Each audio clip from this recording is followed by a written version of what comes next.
Hey guys, it's Kesara, and today I'm going to be doing my recent reads video. So it has obviously been a while since I've posted videos to YouTube. I never intended to abandon my channel. Obviously I haven't. I had a job change like in January where I ended up switching locations, which added about 12 hours to my commute times throughout the week, which pretty much the equivalent of the amount of time I spent on actually doing things for my channel. Like I really tried like in the early months of still posting, but I struggled so much that it just became way too overwhelming for me. And then after I transferred out of that job, I'm in a different position now. Same company, better position, much better. I'm currently working on a project that's really time consuming. That's gonna be over in January. So I'm hoping to be able to get back to posting regularly in January. It's December, and December is my favorite time of the year for YouTube, especially for posting because you get all the end of the year wrap up stuff. And I feel like I really wanted to get at least a few videos posted. So I'll be following my regular posting schedule of Sunday, Tuesday, Thursday, Saturday, at least for the next week. And then in January, I'm gonna go to a new schedule. I don't know exactly what it's gonna be yet. My intention is to do like Tuesdays and Saturdays and like bonus videos on like Sundays and Thursdays if I have videos for those days. But overall, it'll be fewer videos than I have been doing like back in like 2019, just because I don't have as much time as I did back then. For those of you who don't know, I think I mentioned it back in 2020 for a while. I worked for an essential business, and when the pandemic started, I started working twice as much as I did any time in the past. So not only did I have that extra 12 hours of commute time cumulatively every week, I also was working longer hours in weird times of the day. So it was just really busy for me, but hopefully I can get back to normal in January. But I'm pushing through until then to hopefully get these posted for you guys. So hopefully it goes really well. And mind you, that hasn't just affected YouTube, like it's affected everything, including my reading, because this year I've read significantly less than I have in the past few years. Let me look it up on Goodreads real quick. So according to Goodreads, at least so far for the year, I've read 85 books, which is good. That's a good amount. But if we go to last year, in 2020, I read 213 books. So over 200 books. In 2019, which was like really my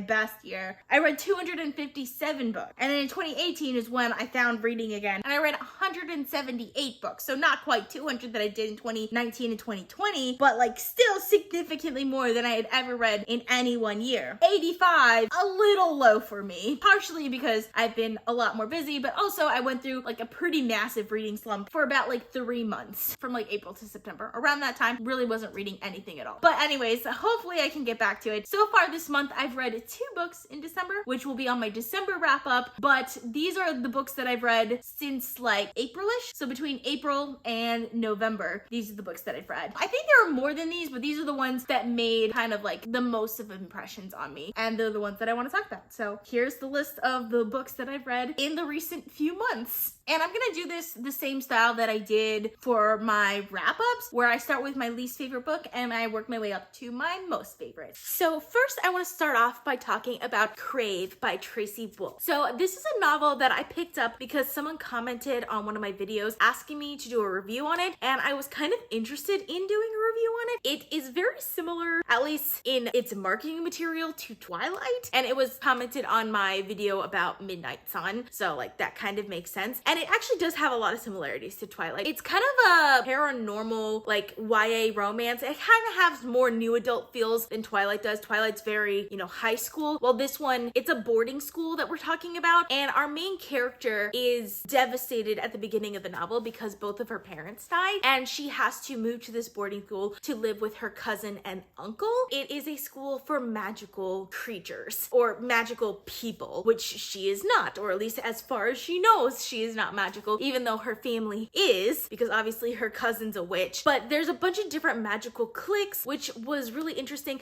I actually liked the way it started out because it seemed like it was starting to get kind of putting like a little bit of a new twist on an old idea. It kind of tapered off for me, and I didn't love the romance. Like I felt the chemistry between the two characters, but it was just a little too obvious, I guess is the way to put it. Obviously she was gonna fall in love with this vampire, and this vampire was gonna be like all powerful and stuff. I think there could have been another way to spin this, but then the end actually got me really interested in reading the next book in the series. So while I didn't fully love this one. I am continuing on with the series and hopefully I'll end up liking it more, but this one I ended up giving it 3 stars. So the next book that I want to talk about is The Last Graduate by Naomi Novik. So this is the sequel to A Deadly Education, which I talked a little bit about on my channel a little while ago, like when it first came out, because I was really excited for it because I really liked the premise, and Naomi Novik was an author that I really wanted to try and get to know because I really hadn't read anything by her before, and that book made me want to read more books by her, even though I didn't love them. Since then, I have read part of her Temeraire series, which I'll talk about in some of my other videos that are coming up very soon. I did know, having read that book, that I was gonna pick up this one. It surprised me a lot because at first I got like super into it in a way that I was like, I didn't expect to get this into this book considering how much like previous book annoyed me, but I still got super into it at first. But then it started to just like frustrate me in ways because the romance in this book is just so juvenile,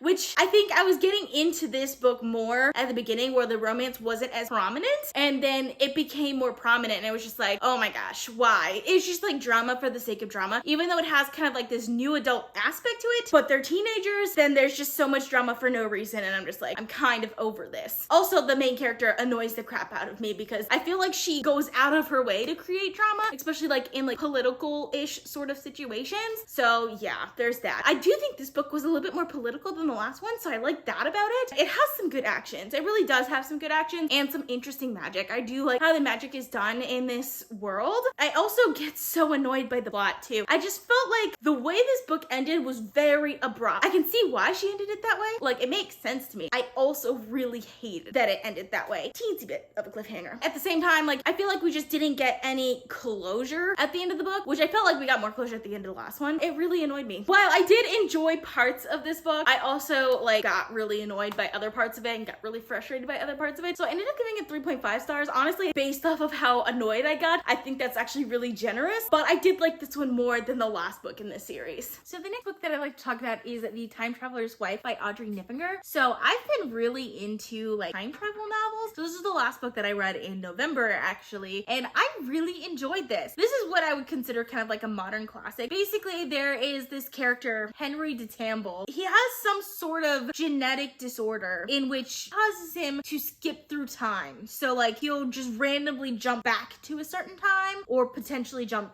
forward to a future time. It's really interesting the way he interacts with people and himself. Like, he interacts with his own past self. I think that's one of the most interesting things, because there's one of the jumps that he makes where he jumps back and he's at this museum, and then he goes and gives his coat to a little boy, because when he jumps he only takes himself, so none of his clothes or anything like that, which is like just a really interesting aspect of like the world building in here. I think it works really well. But basically it's his past self, and it's the first time his past self had ever time traveled, so his past self doesn't understand what's going on. He's only like 5 years old, so it's his 5-year-old self talking to his like 25-year-old self, and it's the cutest thing. I absolutely love that scene. That scene just like really works for me. Obviously this is a romance though, because it's called The Time Traveler's Wife. After he marries his wife, whose name is Claire, I guess he is fixated on her, so he ends up traveling again accidentally when she was a child. So it's really interesting because like when they meet for the first time, where he's like in his late 20s and she's in her early 20s, he doesn't know who she is, but she knows all about him because she's met him in his 30s,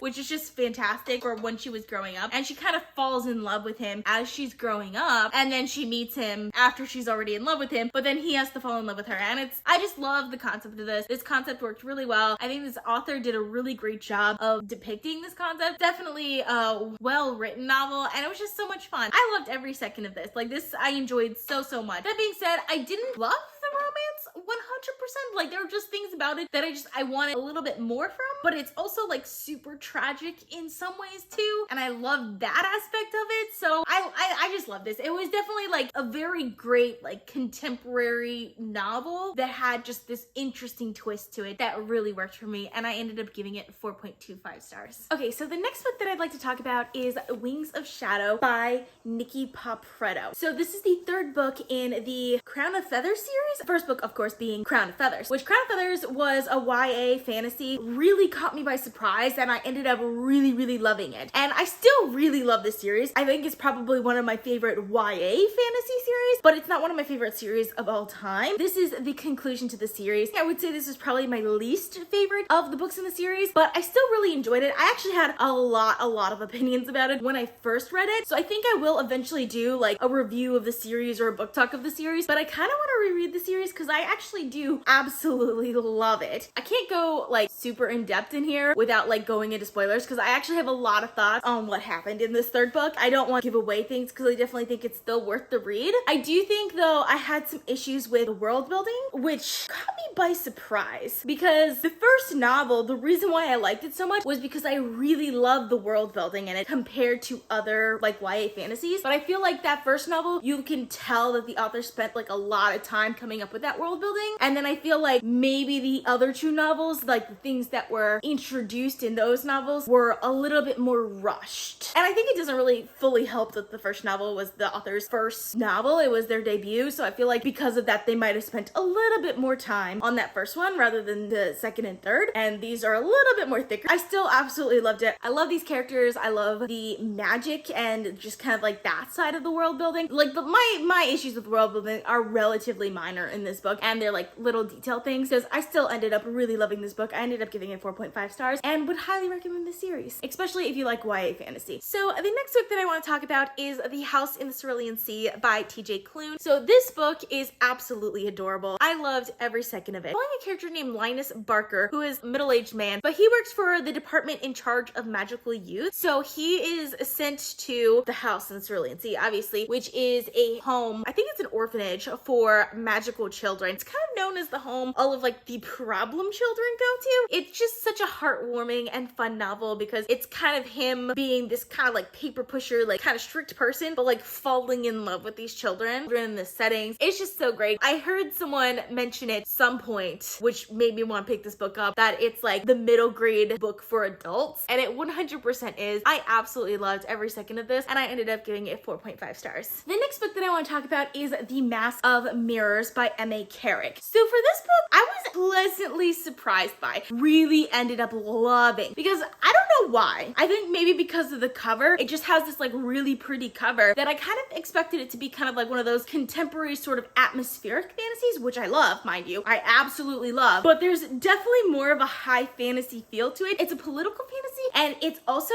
following a character who's kind of like a con artist. So for me, it felt very like Gentleman Bastards meets Tigana sort of feel to it, and it just really worked for me. It starts out with our main character named Ren, who is pretending to be like the daughter of this exiled noble woman. So she comes back to her family and she's trying to get into their good graces basically, but she gets them to like introduce her to the society, and that's how she gets into the society. What I like about it the most is just the political nature of it and just like the complexity. I guess the masks is the way to put it. Like there's so many secrets and how they're revealed and the mysteries behind it. I loved every second of this. It was so much fun, and I'm super excited. The next book in this series, The Liar's Knot, literally just came out, and I'm definitely planning to get to it as soon as possible. And for that one, I ended up giving it 4.5 stars. So the next book that I want to talk about is kind of a twofer because I picked up this next book because of this other book that I read. So the book that I read that I really ended up liking was The Midnight Library by Matt Haig, and because I read this book and really liked it, which I'll get to in a second, I decided to pick up How to Stop Time, also by Matt Haig. So How to Stop Time, it probably didn't like as much as The Midnight Library, but with How to Stop Time, it was just a really enjoyable reading experience. Matt Haig in general, I feel like you can tell as an author, he's kind of like a very polished author. Like his writing is very subtle in certain ways, but still deep, rich, and just inviting to read, which I absolutely love. And then of course, I really like the concept of both of these stories. So for How to Stop Time, our main character's name is Tom Hazard. He was basically born with this sort of condition in which he doesn't really age, so he kind of lives for a really, really long time. So he looks like he's 41 years old, but he's like actually like much older than that, which I think is very interesting. I don't want to go super in depth into what like is going on because I definitely think this one is worth the read, and I don't want to give away too many spoilers. It gave me kind of, if you've read the 15 Lives of Harry August, it gave me kind of those vibes, even though that like it's like completely different concept. Or even if you like The Invisible Life of Audie LaRue, both of those I think are very similar to How to Stop Time, and I really enjoyed every single second of this book, and I ended up giving it 4.5 stars. Now the other book that made me want to pick up that book was The Midnight Library, also by Matt Haig. So this one is a little bit different in concept, but the writing style and everything is very similar, and I actually really like that aspect of it. In this one, there is a library in which every book that you pick out is kind of like a different life that you could have lived. Our main character, Nora, I believe she's died, and that's how she ended up in this library, and she can go back and basically relive experiences that she considered pursuing but never did. So like there are different circumstances where like she decides to marry a certain person, or she decides to become a glaciologist is one of them, where she's like living in Antarctica. It's just so interesting. I absolutely love every second of this book. I ended up giving this one 4.75 stars. Both of these books though are absolutely fantastic, and I would highly recommend them. I definitely want to read more by Matt Haig because he has really interesting concepts. He has a very subtle, like I said, he has sort of like a contemporary, almost literary, but not quite writing style that I just absolutely love, and I loved both of these books so much. And lastly, we have my favorite of my recent reads, and that's Sufficiently Advanced Magic by Andrew Rowe. So I picked up this book on kind of a complete whim. I've heard good things about it in the past, which made me want to read it. I didn't really know anything about this book at all. It reminds me a lot of Senlin Ascends by Josiah Bancroft, but while I didn't like Senlin Ascends, I actually really loved this one. It's following a character named Corin who has to enter this spire, get to the top of the spire in order to get this attunement. The attunement gives him abilities outside in the regular world, and his family is very powerful, and they're kind of known for like battle and stuff, but the attunement he gets doesn't quite fit into what his family is really known for, so he's not quite living up to the expectations of his family. But he also has another reason for wanting to enter the spire, because his brother entered the spire a while ago. His brother never came out, so he's also looking for his brother in the spire. It's really cool because like the rooms in the spire change and like different things happen, and like there's a ton of action, like a ton of really great action. And I think what really worked for me is like the writing just really worked for me. It was very fast paced, like moving writing, but it just kept my attention the entire time, and I loved every second of this novel. I ended up giving it 5 stars and definitely plan to continue on with the next in the series. So that's all I have for you guys today. I'm gonna be posting videos on my old schedule of Sundays, Tuesdays, Thursdays, and Saturdays for the next week or so consider subscribing. If you like this video, please give it a big thumbs up to support my channel. All social media links are in the description down below. Thank you guys so much for watching, and I'll see you guys next time. Bye.